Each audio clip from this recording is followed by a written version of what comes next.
오늘도 찾아주셔서 감사합니다. 딱 7초만 집중해 주세요. 사랑은 많이 주는 걸까요? 잘 멈추는 걸까요?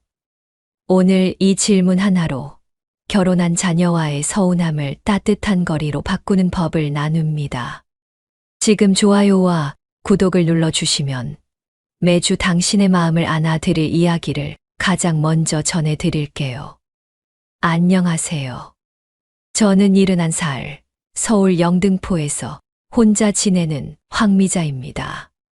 오늘 드릴 이야기는 어제 저녁 김치통 뚜껑을 닫던 그 순간에서 시작됩니다. 엄마, 이제 그만 싸주세요. 짧은 한마디였죠. 식탁에 앉아 한참을 멍하니 있었습니다. 멸치볶음, 달걀찜, 기름기 쫙 뺀 장조림까지 나는 그저 도와주려 했을 뿐인데요. 고맙다는 말 대신 돌아온 건 부담이라는 단어였습니다. 왜 그럴까요? 왜 내 정성은 부담이 되고, 왜 그 사랑은 간섭처럼 느껴질까요? 오늘은 이 답을 함께 찾아가겠습니다. 이 영상을 끝까지 들으시면 서운함이 쌓이기 전에 멈추는 타이밍, 상처 없이 경계를 세우는 문장, 그리고 관계의 온도를 다시 데우는 일상의 루틴까지 가져가실 겁니다. 먼저 공감부터요. 저도 그랬습니다. 젊은 날 냉장고에 반찬 하나 있으면 눈물이 핑 돌던 때가 있었죠. 그 기억이 너무 또렷해서 아들 내외 냉장고가 비었을까봐 자꾸만 장을 봤습니다. 바쁠 텐데 얼마나 힘들까. 그렇게 매주 반찬을 싸다 보니 어느 순간 내 하루의 목적이 반찬통에 담기기 시작했습니다. 그런데 며느리가 조심스럽게 말했습니다. 어머니, 음식이 남아서 자주 버려요. 냉장고가 너무 꽉 차요. 그 말을 들은 밤 저는 깨달았습니다. 내 정성은 그 집에 할 일이 되어버렸구나. 고맙다가 죄송하다로 바뀌는 순간 관계의 온도는 조용히 식는다는 걸요. 여기서 첫 번째 배움을 나눕니다. 사랑은 주는 양보다 멈추는 때가 더 중요합니다.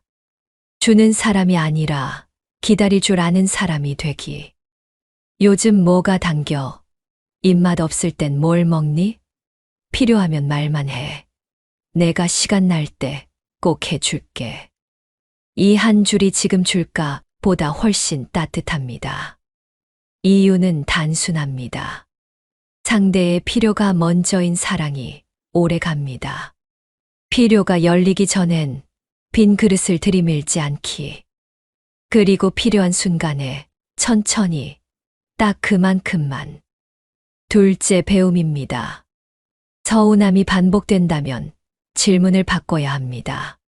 어떻게 도와줄까?에서 나는 내 하루를 어떻게 채울까로. 반찬을 멈추는 게 관계를 끊는 게 아니듯 나를 채우는 건 이기심이 아닙니다. 오히려 그때부터 자식은 안도합니다. 엄마가 엄마 인생을 산다. 흥미롭게도 바쁘고 즐겁게 사는 부모와 연락이 더 잦아지는 건 흔한 일입니다. 이유는 간단해요. 부담이 사라지고 대화에 바람이 듭니다. 오늘 이 영상이 끝나면 한 가지만 약속해 주세요. 내 달력을 먼저 채우겠다고. 한 번의 문화센터 수업, 동네 걷기 모임, 주 2회 필사 작아도 나답게 꾸준한 것이면 충분합니다. 그 꾸준함이 관계의 언어를 바꿉니다. 엄마, 그때 깍두기 생각나. 이런 요청은 진심에서 시작되니까요. 셋째 배움은 말의 방향입니다. 조언 대신 질문, 지적 대신 이해. 왜 그렇게 했니?가 아니라 그럴 수도 있지. 많이 힘들었겠다. 해결보다 공감이 먼저 들어가면 자식의 마음은 자동으로 열린 문처럼 움직입니다. 오늘부터 단 세 문장만 기억해 볼까요? 그럴 수 있지. 내가 그렇다니 내가 알게 되었네. 더 말해줘. 이 세 가지가 간섭을 존중으로 바꾸는 비밀 열쇠입니다. 여기까지 들으시며 혹시 이런 마음 드시나요? 말로는 알겠는데 막상 멈추려니 허전해요. 맞습니다. 멈춤에는 빈자리가 생깁니다. 그 빈자리를 자식 생각이 다시 메우기 전에 반드시 나의 루틴을 넣어야 합니다. 오늘 영상의 후반부에서는 허전함을 덜어주는 4가지 취미 선택법, 기분이 상하지 않는 거절 대신 제안 문장 5가지, 그리고 명절 생일 돌잔치처럼 감정이 요동치는 날에 쓰는 감정 보관 카드를 알려드릴 겁니다. 끝까지 함께 해주세요. 당신의 하루가 오늘부터 덜 서운하고 더 단단해지길 저는 진심으로 바랍니다. 지금 구독과 좋아요, 알림 설정까지 부탁드립니다. 당신의 클릭은 이 콘텐츠가 같은 마음을 가진 분들께 더 멀리 닿게 하는 따뜻한 다리입니다. 이제 본론으로 들어갑니다. 사랑은 많이 주는 걸까요? 잘 멈추는 걸까요? 그 답을 당신의 목소리로 찾아보겠습니다. 저는 아들이 결혼한 뒤로 자꾸 마음이 허전했습니다. 예전엔 퇴근길에 들러서 엄마 뭐해? 하고 같이 밥도 먹고 TV도 보던 아이였는데 결혼을 하고 아이까지 낳으니 연락이 부쩍 줄었습니다. 이해한다고 하면서도 속으론 서운했죠. 그런데 그 서운함을 말하지 않고 꾹 눌러 담았더니 마음에 구멍이 하나씩 생기더군요. 내가 이제는 부르면 안 되는 사람인가 하는 질문이 자꾸 들려왔습니다. 그러던 어느 날 용기를 냈습니다. 아들에게 조심스레 말했죠. 엄마, 요즘 연락이 뜸하네. 바쁜 건 알지만 사실 조금 서운하더라. 그러자 아들이 고개를 떨구며 이렇게 말하더군요. 엄마, 사실 전화하려다가도 뭐라고 말을 꺼내야 할지 몰라서 괜히 또 서운하게 할까봐 그냥 접었어요. 그때 깨달았습니다. 내가 감정을 꺼냈기 때문에 아들도 자기 마음을 내어놓을 수 있었구나. 부모도 감정을 말할 수 있어야 합니다. 우리는 늘 자식의 마음만 헤아리며 살아왔습니다. 하지만 말하지 않으면 자식은 모릅니다. 감정을 꺼낸다고 작아지는 게 아니더군요. 오히려 그것이 진짜 어른의 용기였습니다. 여기서 2번째 배움을 드립니다. 내 인생을 먼저 채우는 부모가 자식과 더 오래 간다. 사실 반찬을 멈추고 나니 손이 허전했습니다. 습관처럼 마트로 가려다 발길을 돌린 적도 있었어요. 그런데 그 순간 생각했습니다. 왜 나는 이렇게까지 자식 냉장고만 신경 쓰는 걸까? 답은 간단했습니다. 내 인생이 텅 비어 있었기 때문이죠. 그래서 작은 취미를 시작했습니다. 동네 도서관에서 필사 모임을 신청했어요. 책 한 줄을 옮겨 적는 일이 별거 아닐 것 같았는데 마음이 고요해지면서 희한하게도 자식 생각이 덜 나더라고요. 그 다음엔 걷기 모임에도 나갔습니다. 같이 걸으며 나누는 대화 속에서 나만 이런 게 아니구나 하는 안도감이 찾아왔습니다. 흥미롭게도 제가 바빠지자 아들이 먼저 전화를 걸어왔습니다. 엄마, 요즘 뭐 하세요? 목소리 듣고 싶어서. 그때 느꼈습니다. 부모가 자기 인생을 즐기면 자식은 마음이 편해지고 오히려 먼저 다가온다는 사실을요. 3번째 배움입니다. 간섭 대신 존중을 담은 질문으로 관계를 바꿔라. 자식에게는 해결책보다 이해가 필요합니다. 제가 아들에게 그건 이렇게 해야지, 저건 저렇게 해라 하던 시절에는 대답이 점점 짧아졌습니다. 그런데 어느 날부터 방식을 바꿔보았습니다. 그랬구나. 많이 힘들었겠다. 그건 왜 그런 거야? 엄마는 몰랐네. 더 말해줘. 이렇게 말했더니 아들의 표정이 한결 편안해졌습니다. 서울대 생활심리센터의 보고서에 따르면 성인 자녀의 78%가 부모에게 바라는 건 조언이 아니라 경청이라고 합니다. 결국 부모가 자식에게 줄 수 있는 가장 큰 선물은 해결이 아니라 내 편이라는 확신이었습니다. 지금까지 들으신 이야기를 정리해 보겠습니다. 첫째, 사랑은 주는 것보다 멈출 줄 아는 지혜에서 더 깊어집니다. 둘째, 내 인생을 먼저 채워야 자식과의 거리가 건강해집니다. 셋째, 간섭 대신 존중을 담은 질문으로 관계가 부드러워집니다. 이제 다음 장에서는 더 구체적으로 들어가겠습니다. 부모가 감정을 표현해야 하는 이유, 사과가 관계를 단단하게 만드는 방법, 그리고 자식과 가까워지려 애쓸수록 왜 오히려 멀어지는지, 이 주제들을 하나씩 풀어보겠습니다. 끝까지 함께 해주세요. 저는 한동안 속으로만 서운함을 삼켰습니다. 나이 들어서 이런 거로 서운하면 되나? 부모가 뭘 바래? 하고 스스로 다독였죠. 그런데 그럴수록 마음속에 작은 구멍이 커져갔습니다. 결국 저는 용기를 냈습니다. 아들에게 조심스럽게 털어놨습니다. 엄마는 내가 바쁜 건 알지만 연락이 뜸하니까 사실 조금 서운하다. 그 말을 꺼냈을 때 아들은 놀란 듯 제 얼굴을 보더니 이렇게 말했습니다. 엄마, 사실 전화하려다가도 무슨 말을 해야 할지 몰라서 그냥 덮은 적이 많아요. 그 순간 깨달았습니다. 감정을 표현하는 건 상대에게 상처를 주는 게 아니라 내 마음의 상처를 보여주는 것이라는 걸요. 말하지 않으면 절대 알 수 없는 게 바로 마음이었습니다. 서울대 심리학과의 연구에 따르면 감정을 억누르는 부모보다 담담하게 감정을 털어놓는 부모와 자녀의 관계가 훨씬 오래 간다고 합니다. 또 미국의 심리학자 브레네 브라운은 이렇게 말했습니다. 진짜 용기는 감정을 있는 그대로 꺼내놓는 데서 시작된다. 맞습니다. 부모도 사람입니다. 외롭고 속상하고 사랑받고 싶은 마음이 있습니다. 그걸 인정한다고 작아지는 게 아닙니다.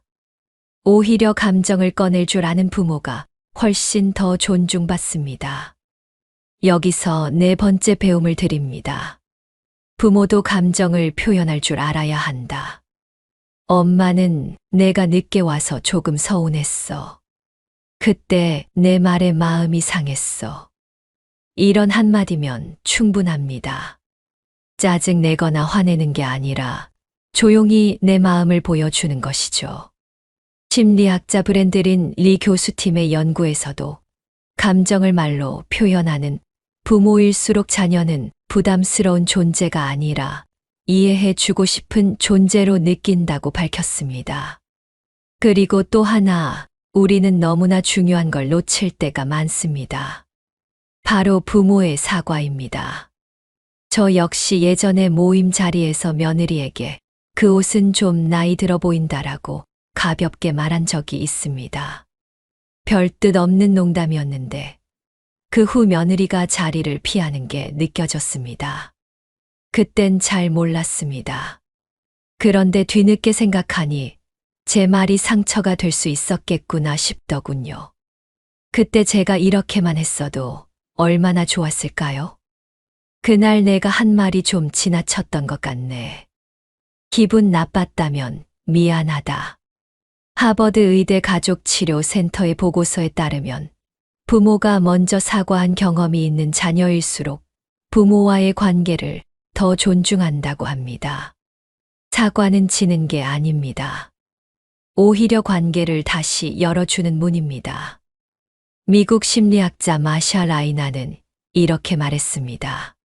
가족 관계에서 사과는 사실을 바로잡는 게 아니라 마음을 다시 열게 하는 문이다. 맞습니다. 부모가 그땐 내가 잘 몰랐네, 미안하다라고 말할 수 있다면 자식은 평생 내 부모는 멋진 사람이다 하고 기억할 겁니다. 여기까지가 4번째와 5번째 배움이었습니다. 감정을 꾹 누르지 말고 담담히 표현하기. 부모가 먼저 사과할 줄 아는 용기 가지기. 이 2가지만 실천해도 관계는 훨씬 따뜻해질 수 있습니다. 이제 다음 페이지에서는 더 깊이 들어갑니다. 왜 가까워지려 애쓸수록 오히려 멀어지는지, 그리고 자식과의 관계에서 지켜야 할 보이지 않는 경계선의 지혜를 말씀드리겠습니다. 저는 아들 내외가 사는 집에 갈 때마다 반찬 만든 게 아니었습니다. 살림살이 이야기도 슬쩍 꺼냈습니다. 이건 이렇게 하는 게 더 편해. 아이는 이렇게 키워야지. 도와준다는 마음이었죠. 그런데 며느리의 표정이 조금씩 굳어가는 걸 보면서 이상한 기분이 들었습니다. 저는 잘해준다고 했는데 왜 아이들은 점점 거리를 두는 걸까요? 정답은 간단했습니다. 그 집은 이제 독립된 하나의 세계이기 때문입니다. 자식이 결혼하면 한 집안이 새로 생기는 겁니다. 그 집은 그들만의 방식으로 굴러갑니다. 그런데 부모가 예전처럼 자연스럽게 발을 들이면 자식 입장에선 이런 생각이 듭니다. 우린 아직 우리 집을 완성할 기회도 못 받고 있다. 실제로 어떤 며느리는 이렇게 말했습니다. 어머니는 늘 도와주신다고 하시지만 저희 집에는 너무 낯선 방식이에요. 도움보다는 감독처럼 느껴질 때가 있어요. 여기서 6번째 배움을 드립니다. 가까워지려 애쓸수록 오히려 멀어진다. 사랑하기 때문에 더 가까워지고 싶습니다. 같이 밥 먹고 수다 떨고 우리 집처럼 편했으면 합니다. 하지만 그 마음이 자식에게는 부담이 됩니다. 왜냐고요? 친구는 선택할 수 있지만 시댁처가는 선택할 수 없기 때문입니다. 그래서 중요한 건 경계입니다. 안 지키는 관계보다 잘 지키는 관계가 훨씬 오래 갑니다. 부모가 너희 방식도 괜찮아 하고 조용히 인정해 줄 때 진짜 친밀함이 시작됩니다. 미국 가족치료사 바버라 프레드릭스는 이렇게 말했습니다. 부모가 자식의 삶을 바꾸려고 하지 않을 때 진짜 친밀함이 시작된다. 맞습니다. 간섭이 아니라 인정, 지도 대신 존중. 그것이 자식과 부모가 오래 함께 갈 수 있는 비밀입니다. 저는 반찬을 싸다 멈춘 그날 비로소 깨달았습니다. 내가 아무리 좋은 의도로 다가가도 자식이 불편하다면 그것은 사랑이 아니라 간섭일 수 있구나.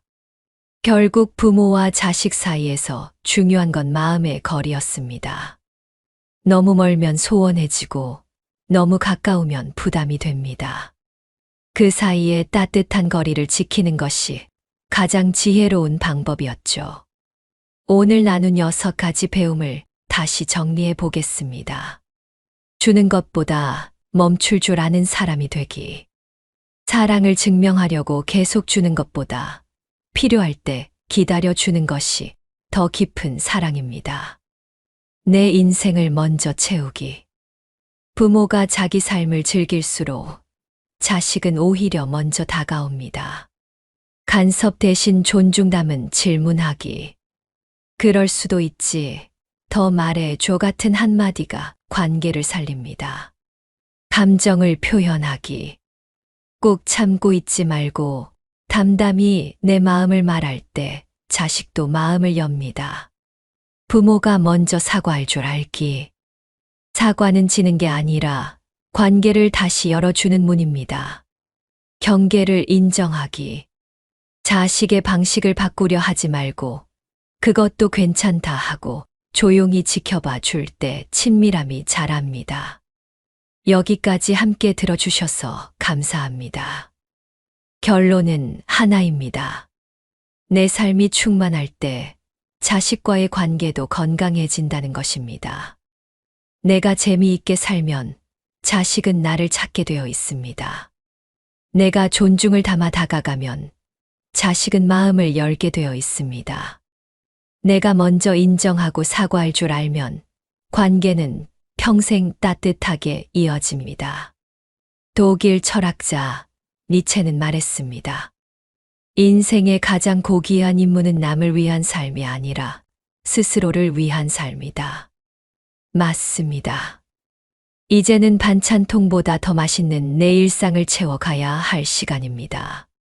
자식 걱정보다는 나의 하루를, 서운함보다는 나의 즐거움을 먼저 돌보세요. 그렇게 살아가는 부모의 모습은 자식에게 가장 큰 안심이자 가장 깊은 사랑이 됩니다.